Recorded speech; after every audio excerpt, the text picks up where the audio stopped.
bags. It's my son's money.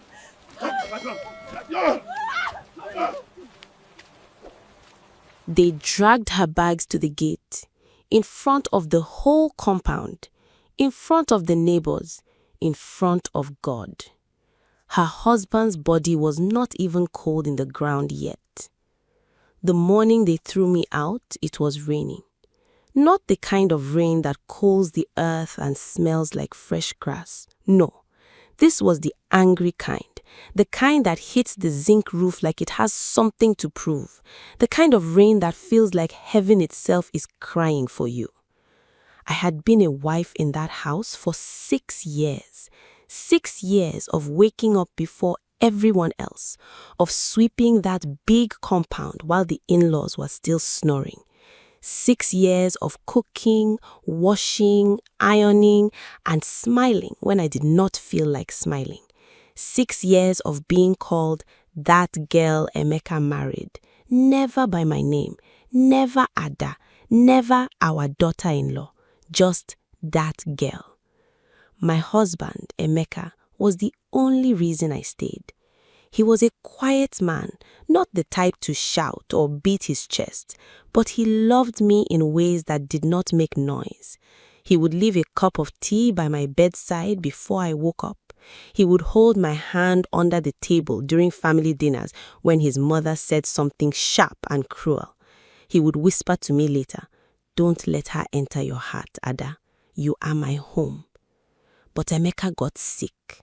It started small. Tiredness, then weight loss, then the hospital visits that became longer and more frightening each time. His family blamed me, of course. His mother, Mama Chidima, a large woman with a voice like a foghorn and eyes that could strip the bark off a tree, told anyone who would listen that I had done something to his son, that I had used him up like fuel, that I was a witch hiding behind a church uniform. I kept quiet. I nursed Emeka. I prayed. And then one Tuesday morning, just before the Harmattan arrived, Emeka died in my arms. I did not even finish crying before they started. His mother walked into our bedroom, and began opening drawers. His brother Ifeanyi stood by the door like a soldier on guard.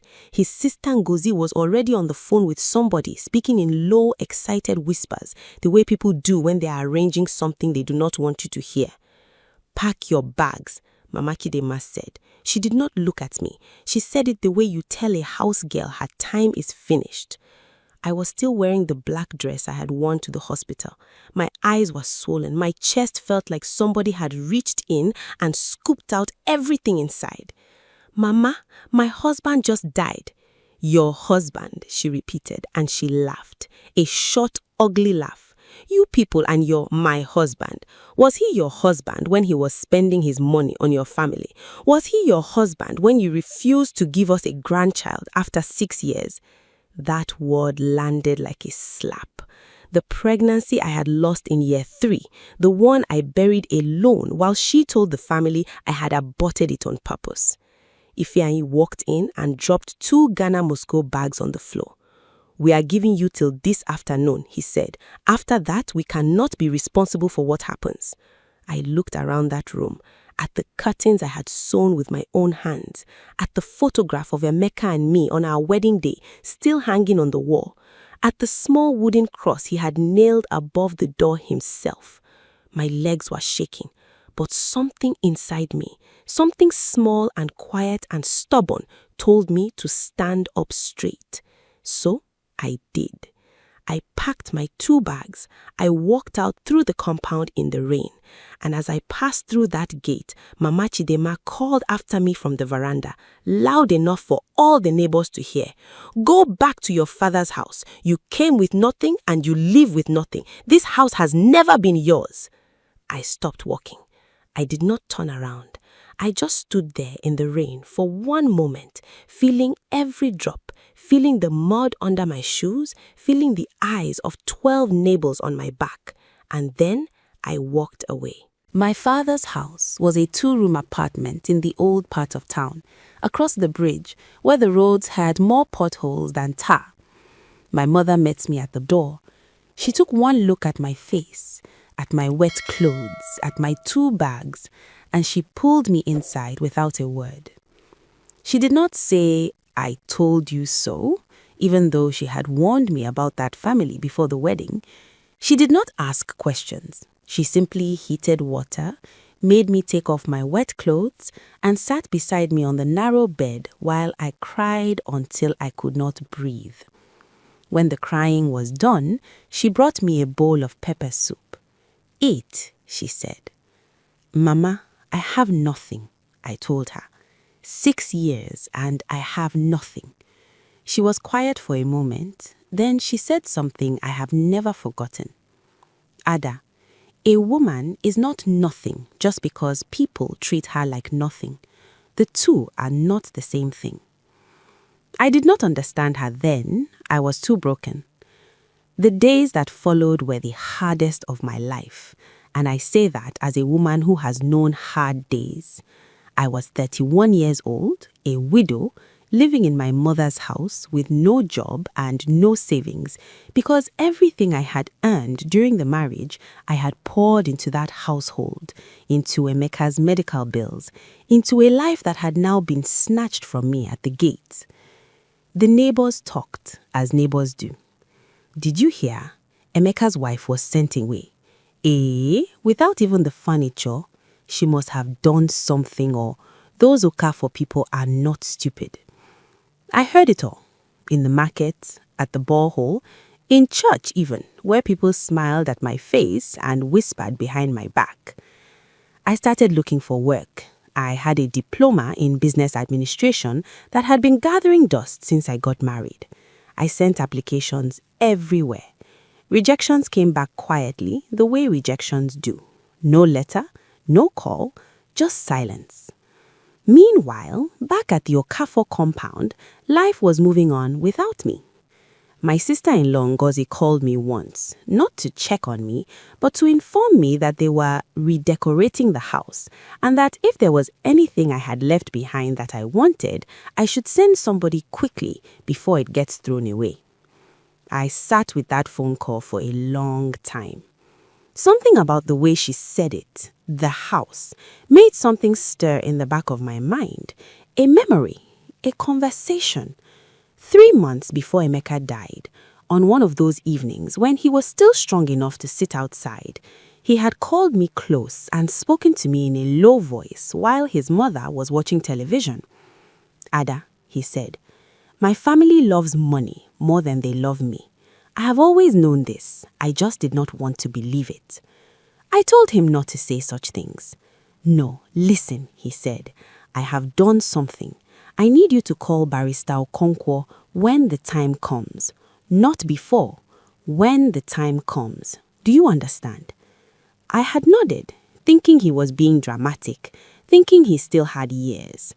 But now, the time had come, and I had forgotten about Barrister Okonkwo. I found the number in the small brown notebook Emeka kept in the inner pocket of his suit jacket, the grey suit he had worn to our wedding anniversary dinner. I had kept that jacket. I do not know why. Maybe some part of me knew it was holding something for me. Barrister Okonkwo had an office on the 2nd floor of a building near the State Secretariat, the kind of office that smelled like old files and ceiling fan oil. He was a thin man in his 60s, with reading glasses that sat at the very end of his nose, and a calmness about him that made you trust him immediately. He looked at me over those glasses for a long moment when I walked in. "You are Ada," he said, not a question. "Yes, sir." "I have been waiting for you to call." He opened a drawer, pulled out a brown envelope and placed it on the desk between us. "Your husband came to me 8 months before he died. He was very clear about what he wanted." My hands were shaking as I opened the envelope. Inside was a document, several pages, with stamps and signatures and official seals. I am not a lawyer, and some of the language was heavy, but I understood the important parts. I understood them very clearly. The house, the big house in GRA, where I had swept floors and cooked stew and been insulted and finally thrown out into the rain, was in my name. Emeka had transferred the title deed to me 8 months before he died. He had done it quietly, legally, completely. Barrister Okonkwo handled everything. There was not a crack in the paperwork. I read it twice. Then I looked up at the barrister and I said, "They don't know?" He removed his glasses. "Your husband was very specific that no one should be informed. He said, and I will quote him, 'My family must not find out until Ada is ready. She will know when it is time.'" I sat in that chair for a long time after he finished explaining everything to me. Outside, a bus was honking. Children were selling water on the street. Life was going on in all its noise and heat. And I was sitting there holding a piece of paper that changed everything. The house was mine. It had always been mine. They had thrown me out of my own house. If this story is hitting you somewhere deep, subscribe now, because what happens next will show you that God does not forget the ones who are thrown away. Stay with me. I did not go back immediately. That is the part people find hard to understand when I tell this story. They say, "Ada, why did you wait? Why didn't you go straight back and show them?" Because I had watched enough to know that a victory announced too early becomes a war, and I was tired of war. I spent 3 months getting myself together. Those 3 months were not empty months. They were the months that built me back into a person. I went back to work. Barrister Okonkwo connected me with a property management firm where I started as an administrative officer. It was not glamorous, but I showed up every day and I was good at it, and within 6 weeks they had given me more responsibility and a small raise. I moved out of my mother's room and rented a small self-contained apartment. Nothing special. A bed, a table, a hot plate, and a window that let in the morning light. But it was mine. No one could knock on that door and tell me to leave. I went to church, not the church where people whispered about me, but a different one, a smaller one, where a woman pastor with broad shoulders and a warm laugh preached about resilience like it was something you could taste. I started sleeping properly for the first time in years. And then one evening, 3 months after I walked out of that gate, my cousin Vivian called me. Vivian lives 2 streets from the Okafor compound. She is the kind of woman who notices everything and forgets nothing. "Ada, you need to hear this." Mama Chidima had redecorated the house completely. New tiles, new curtains, new furniture. She had turned the guest room into a personal parlor where she received visitors every afternoon. Ifeanyi had moved his family into the main bedroom, my bedroom, the room where Emeka and I had slept, where Emeka had nursed him through his illness, where he had taken his last breath. They were hosting a celebration, a 1-year Thanksgiving, giving thanks to God for their house, for their inheritance, for the life they were building now that that woman was gone. Vivian said, "People are saying Mama Chidima told the pastor that God gave them the house as a reward for their suffering." I was quiet on the phone. "Ada, are you there?" "I'm here," I said. "Vivian, thank you." I hung up and sat for a long time in my little apartment, looking at the window. Then I called Barrister Okonkwo. "It is time," I said. The Thanksgiving was on a Saturday. I know this because Vivian sent me photographs. Canopies in the compound, a caterer setting up at the side of the house, Mama Chidima in an expensive ashoebi, burgundy with gold trim, greeting guests at the gates like a queen receiving her subjects. Ifeanyi with a new pot belly, laughing, Ngozi with her husband, dressed up, children running around. The whole family gathered in my house, celebrating. I looked at those photographs and felt something I had not expected to feel. Not anger, not bitterness, not the hot jealousy I had carried in my chest for months. What I felt was a strange, clean calm. The kind of calm you feel when you know something that the other person does not know yet. Barrister Conco had engaged a property law firm. The court order had been obtained. Everything was proper and official. We had given the required notice. The law had moved at its own pace, which is slow and grinding, but it had moved. And on that Saturday, in the middle of the Thanksgiving, while the caterer was dishing out jollof rice and the praise singer was calling Mama Chidima's name, 2 officials from the firm arrived at the gate with papers. Vivian called me as it was happening. "Ada," she whispered, like she was watching something holy and frightening at the same time. "There are people at the gate with papers. The party has stopped. Everybody is standing. Mama Chidima is shouting." I could hear it in the background. Mama Chidima's voice, that hog-horn voice, raised to the pitch of panic. "What is this? Who sent you? Do you know who I am? This is my son's house. My son is dead." Vivian described the official reading from the document. The property at number 14 Oleander Close, GRA, registered in the name of Mrs. Adaize Okofo, legally transferred in full, court-validated, immediate possession order. "She is saying it's a lie," Vivian whispered. "She is saying Emeka would never do that. Ifeanyi is on the phone with somebody. Ngozi is crying." I was standing in my small apartment, fully dressed. I had ironed my clothes the night before. A simple black dress, the kind that says nothing flashy but means business.